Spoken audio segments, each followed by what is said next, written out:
Dia memiliki nama besar dalam sejarah dunia, namun capaiannya tidak banyak dikisahkan. Tidak seperti Abu Bakar dan Umar bin Khattab radhiyallahu anhuma. Dialah Utsman bin Affan radhiyallahu anhu. Utsman bin Affan adalah salah satu orang pertama yang menerima Islam, beriman kepada Rasulullah, dan mendukung perjuangan beliau. Utsman lahir dari klan Umayyah, kabilah kaya dan terkemuka dari suku Quraisy. Ia memiliki status sosial dan ekonomi yang tinggi, namun ia seorang laki-laki sederhana dan rendah hati. Ketika ayahnya meninggal, sang ayah meninggalkan warisan besar untuk Utsman.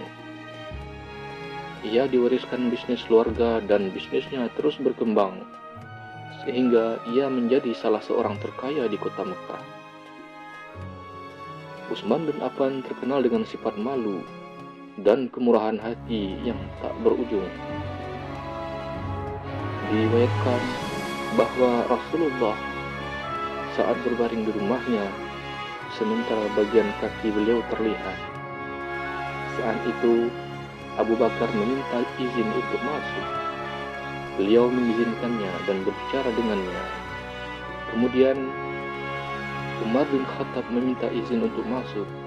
Beliau juga mengizinkannya dan berbicara kepadanya. Lalu Utsman bin Affan meminta izin masuk. Lalu Rasulullah duduk dan merapikan pakaiannya. Utsman pun diizinkan masuk dan beliau berbicara kepadanya. Ketika Utsman pergi, Ummul Mukminin Aisyah radhiyallahu anha bertanya, "Abu Bakar datang, Anda tidak bergerak. Umar datang, Anda tidak juga bergerak. Tapi ketika Utsman datang, Anda duduk dan merapikan pakaian Anda."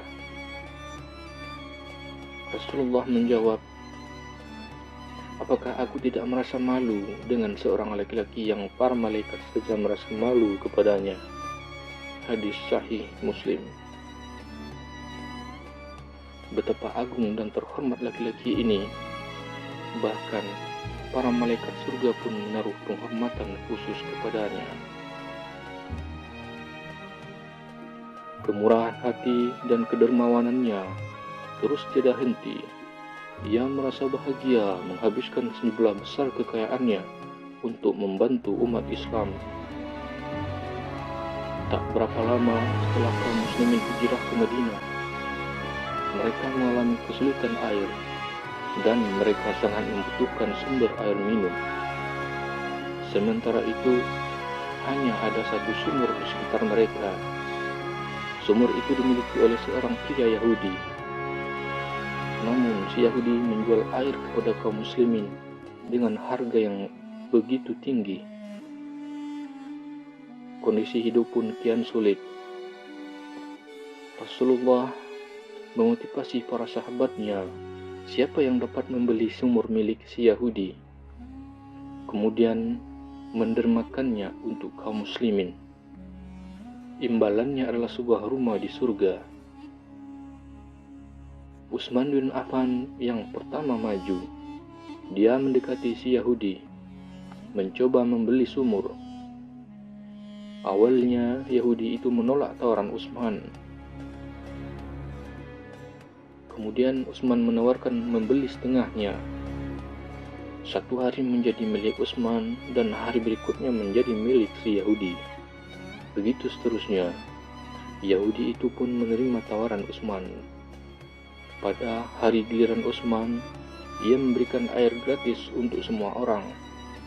Dan di hari berikutnya, tak ada yang datang untuk mengisi air.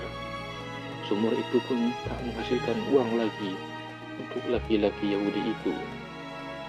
Akhirnya, si Yahudi menjual setengah sisanya kepada Utsman.